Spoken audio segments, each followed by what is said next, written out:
So here we continue with part 1, and we have here the Doppler shift processing and display as just an introduction how the Doppler shift is gonna be processed in the ultrasound machine. There are three methods or three pathways for processing and display of the Doppler shift. We have the spectral Doppler waveform, we have the color Doppler flow mapping, and the power Doppler angio. These are the main three methods for display of Doppler shift. To make it easier to understand the Doppler shift processing, I suggested some block diagram. This block diagram, it does not represent the reality or the complicated reality of electronics, but it's just a way for us to understand how the processing and display of Doppler shift is tackled in the ultrasound system. So here is the block diagram, and as you see here, it starts by the demodulator, which is part in the ultrasound system, the Doppler system that can extract the Doppler shift from the received frequencies. The received frequency, which is the FR, is carrying the Doppler shift. So by subtracting the FO, it can obtain the Doppler shift. This obtained Doppler shift is now given to another component, which is the phase quadrature. Phase quadrature, it can detect the direction of the flow, or actually this Doppler shift, is it positive or negative. So if it's positive, it means that it's going closer to the transducer. If it's negative, it means that it's going away from the transducer. This process is called Bi-Directional Doppler. And this Bi-Directional Doppler is processed via the phase quadrature. And then in the digital technology nowadays, it's given here, and the digital we have the Doppler spectrum waveform processing, and it's done by something called the fast Fourier transform technology. Or it might be processed in the color, and we have the autocorrelation technology.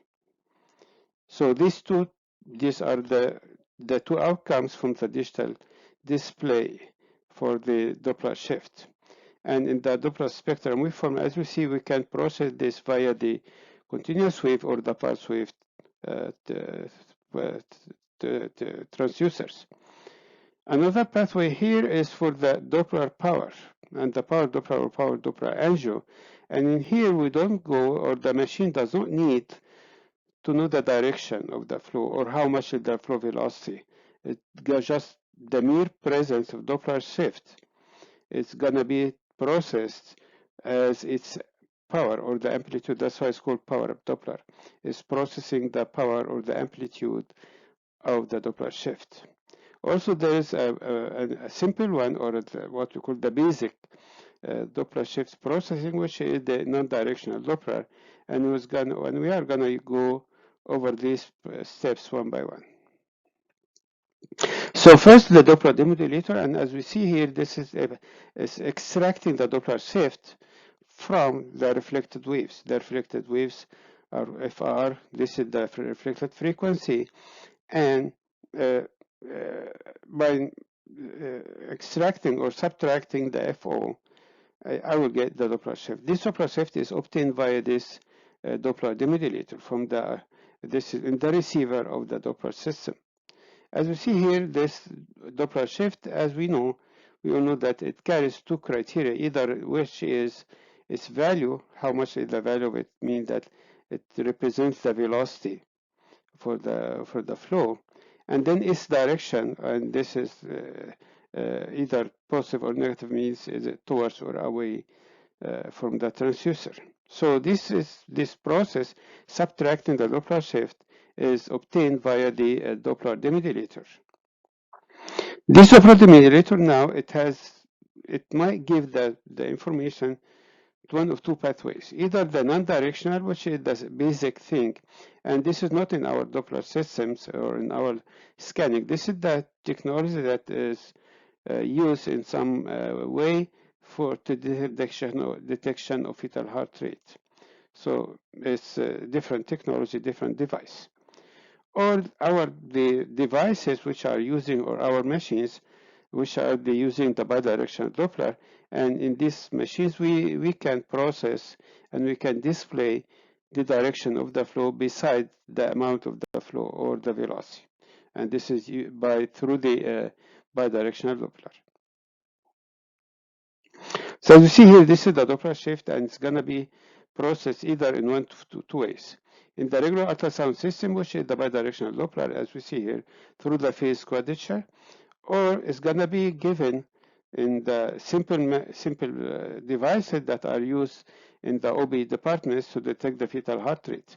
And this is using Doppler, and there is a receiver, and there is a Doppler shift demodulator, but then the process information are not displaying any of the velocity or any of the directions, just the sound of the reflections of the obtained Doppler shift, and this will be processed as sound coming from the device. So whenever there is a movement, it brings a heart rate.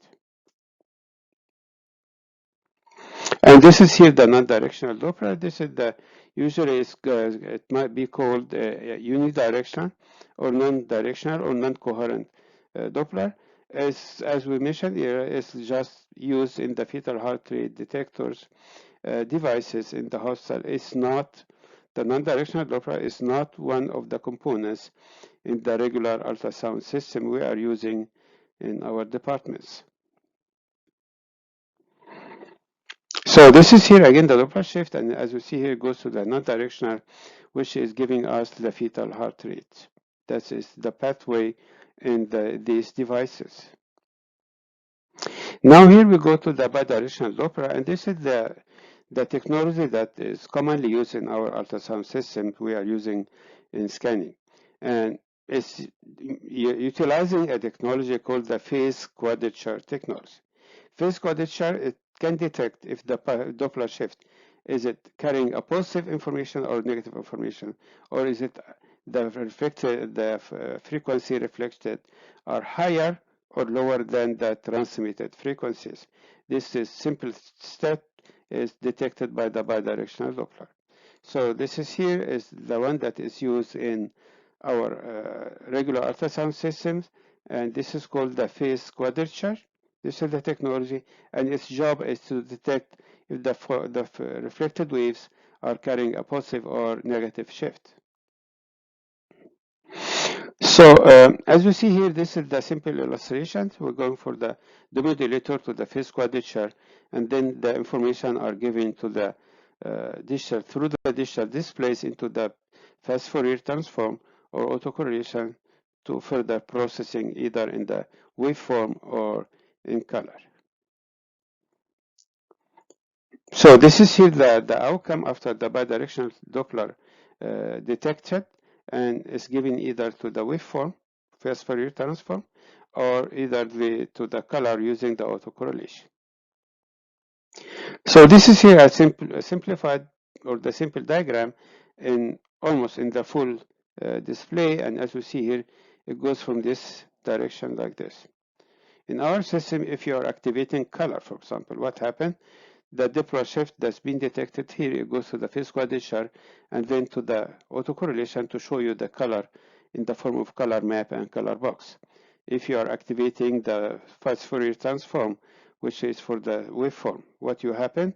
The Doppler shift will be given the information to the bidirectional Doppler for the phase quadrature, and then will be given to the fast Fourier transform to process into waveform either using the pulse wave transducers or the continuous wave transducer. So as you see here, this is a list of the common Doppler application used in the diagnostic medical sonography.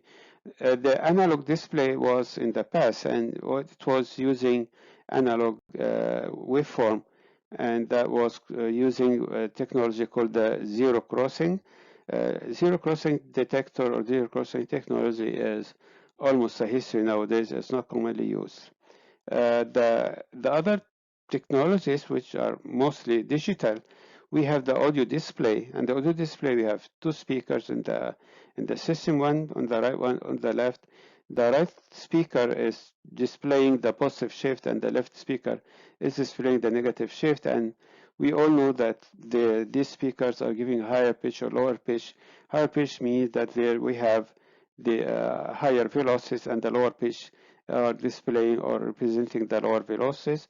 Of course, like I told you, the right and the left speaker are for the detection of the or display of the direction.